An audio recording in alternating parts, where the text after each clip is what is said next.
Pussy Gloves here, and this is the 53rd, I hope it's the 53rd at least, video in the Contacts from the Ground Up tutorial series. And today we're going to knock out filters, the whole everything, because I have videos. Go look up DSP, filter basics, basic filter shapes. Go look up the EQ tutorial on the EQ2 and the FL series. I explain filters.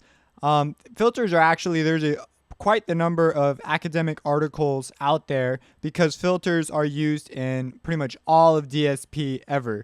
They're the way you get rid of unwanted noise in your signal. And since we're talking about signal here, this could be done with, like Photoshop, Adobe After Effects. All these things have to use filter. Your cell phones use filters. Everything uses filters. But we're going to be talking specifically about filter audio applications, obviously. And so just so you know, there's an SV. This stands for state variable, I believe. And it's a methodology about going about doing this. So the main thing you need to know is there's poles. So there's these pole 1, 2 poles, 4 poles. The larger the number, the bigger the cut and volume that we'll have. So right now, I have the string ensemble opened up. And we're going to go ahead and go through these. So anytime you see an LP, that's low pass, high pass, band pass. Peak filters are, well, I guess I'll show you what those are. Multis, effects. And, for the longest time, I did not know that FX stood for, like, literally effects. I don't know why it took me so long to put that together. I mean, I've known now for quite some time, but it's just funny. Every time I see that, I'm just like, man, it's so obvious. And then you have these EQs, which are essentially filters, which is why I said you should go check out my EQ video. Now, let's go ahead. If you want to drag and drop a filter, you just drag one, boom. This is a low pass, so what it means is only low frequencies will get through. And as we go up here, you see the curves get more and more steep as they go. I believe they cut up to 36 decibels when you have 6 poles, but this only goes up to 4. And so, yeah. And now, most things, we'll cover the general controls. You can actually switch between all the filters you want here, too. They give you all your filter options via this guy if you don't want to drag and drop. And you can also add the filters here, filters, and then it also exists here. Along with your effects, those also exist here. Okay, so you've added a filter, and you have this thing called cutoff. This determines where the cutoff is. It's wherever this slope begins. So that's what that is. This is your frequency range. I'm not going to go explaining what the frequency range is because it's kind of something that you should know. Go check out my DSP series again. And then resonance is a boost in audio wherever the cutoff is. So you can see the cutoffs right there. And that brings back the sounds of the 80s. So that is what those things are. And you notice we even have presets, but there are none. But it's an option. It's still there. And we have bypass. You can save your own presets too if you want to be super cool. And so a low pass only lets the low frequencies through. A ladder filter is essentially, it's got this is called a shelf. And then a really long slope.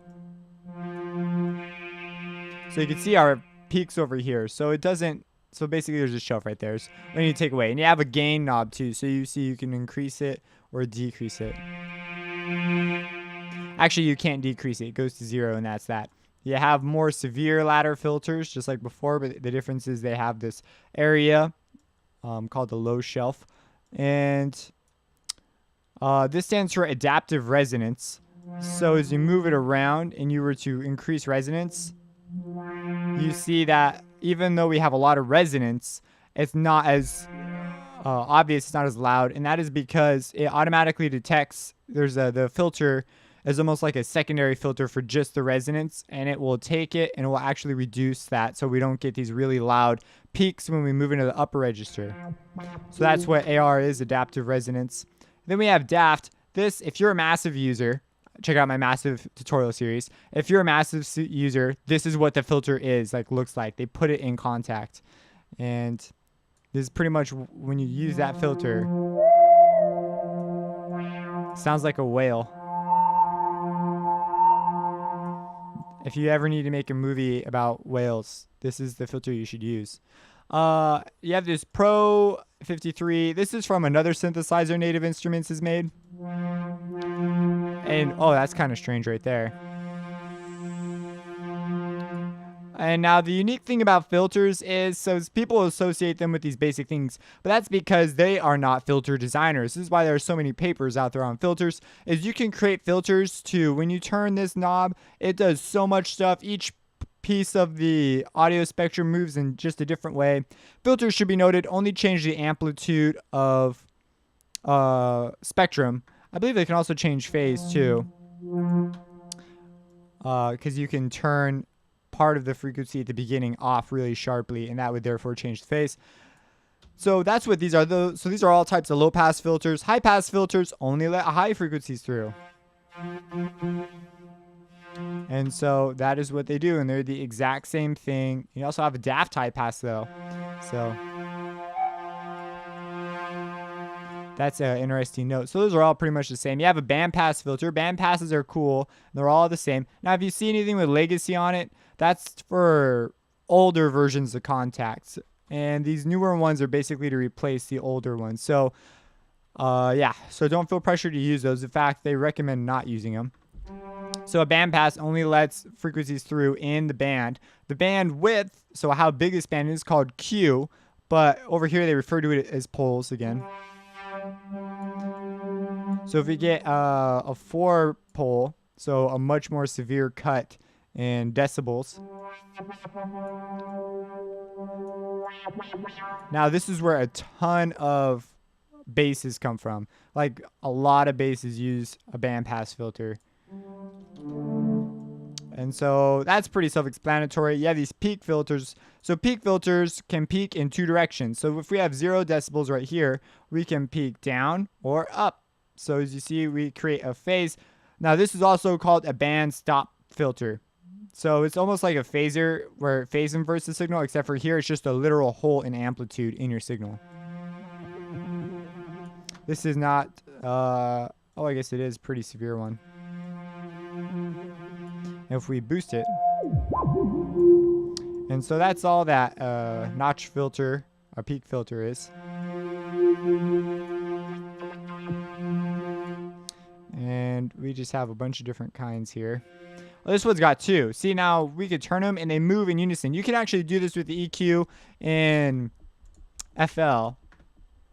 When you're automating things, you can turn them both up, and you can create an automation clip and do all these things. You can actually write out a math formula to tell them to behave just like this. This is what I mean. You could tell it to, you could tell this one to move this way and this one to move and change velocity. So it change volume and slightly go up in volume, but also increase the bandwidth as it's going. You can just be so specific about how these things are. Now you have these multi-filters. Basically, they're multiple filters combined. So you have a low pass and a high pass combined. So if we turn our resonance up to make it more clear, and our bandwidth, here we have our bandwidth. So you can separate the filters out. And so,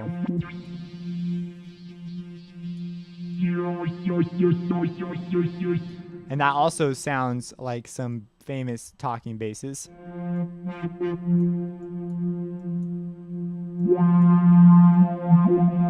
And so hopefully you're getting an idea of what these things do. So these are just combos.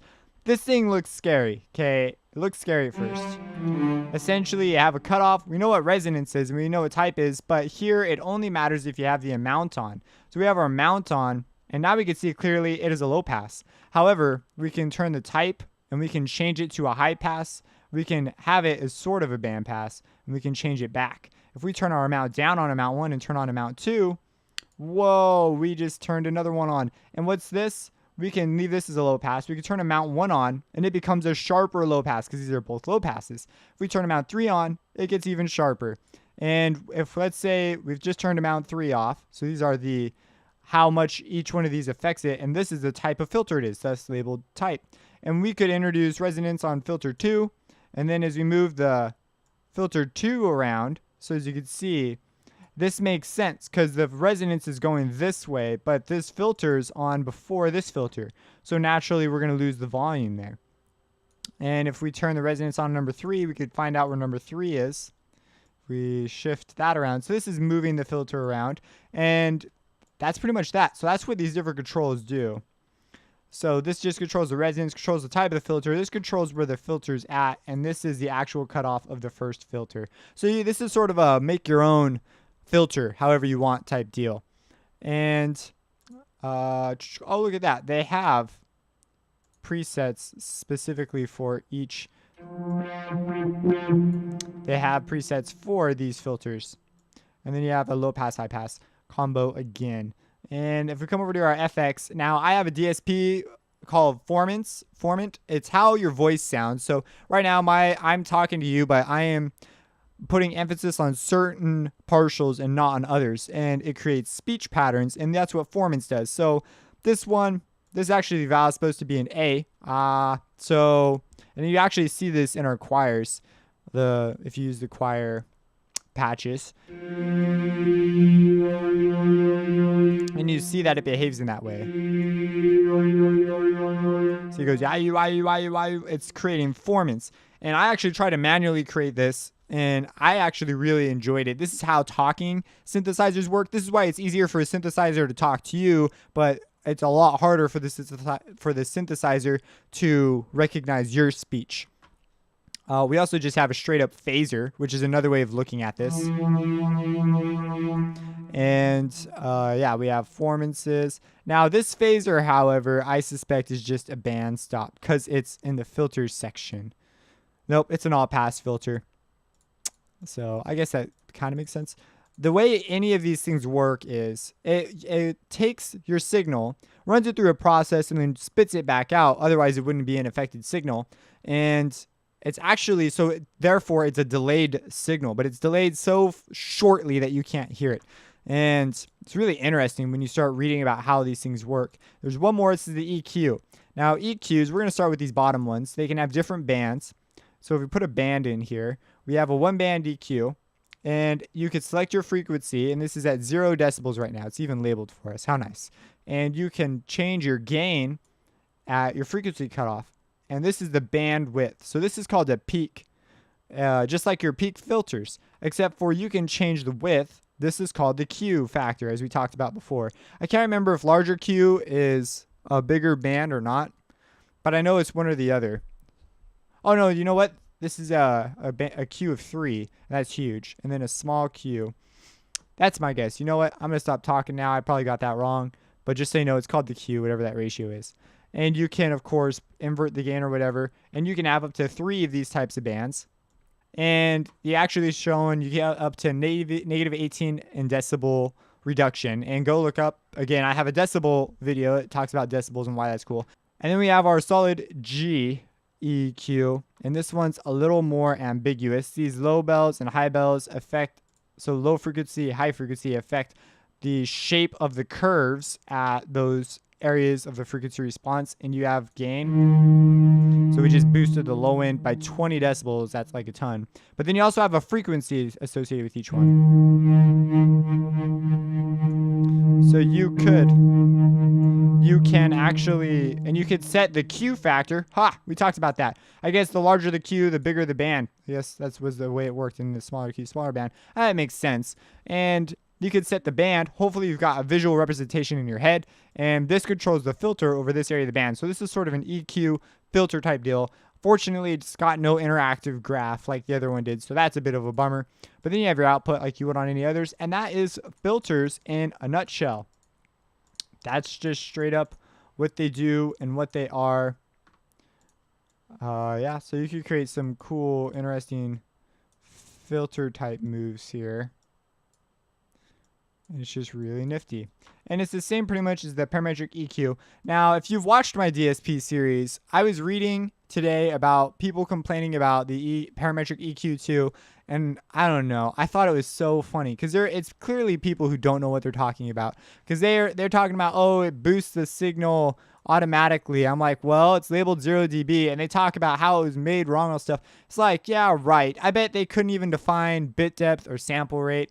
And It's like, man, if you know so much, if you think you know so much about how the EQ works, why don't you just go make one? Like, I don't know. As you can see, it kind of bothered me. I was so miffed that people were hating on stuff they didn't even know what they were talking about, like, at all. I bet you if you asked them anything about the difference between an EQ and a filter, they wouldn't be able to tell you. I bet you they've, like, never looked into making one, what it takes to make one. It's like the guys I'm not sure if this was made by ImageLine or not, but if you're making EQs that are this flexible, you freaking know what you're talking about. So I don't know. I just thought it was so, I don't know. It was funny watching the comments fly because I see stuff like this all the time. People have got this weird conception that the audio processor rate is better or something like that. And it's like, go look up buffer, go look up sample rate, go look up bit depth, go look up resampling, go look up, I don't know, something else. Dithering, go look up all that stuff because that's where if you're complaining about quality, especially the sample rate side, I'm like, I don't know what the junk you're talking about when you're complaining about stuff. That's why I just think it's so funny they're so ambiguous. Anyways, if you have any questions, drop them in the comments. Sorry about that rant there. And if you have a particular setup you like to use, maybe another Formants Val thing that you like to set up, drop that in the comments, subscribe, and have a blessed day.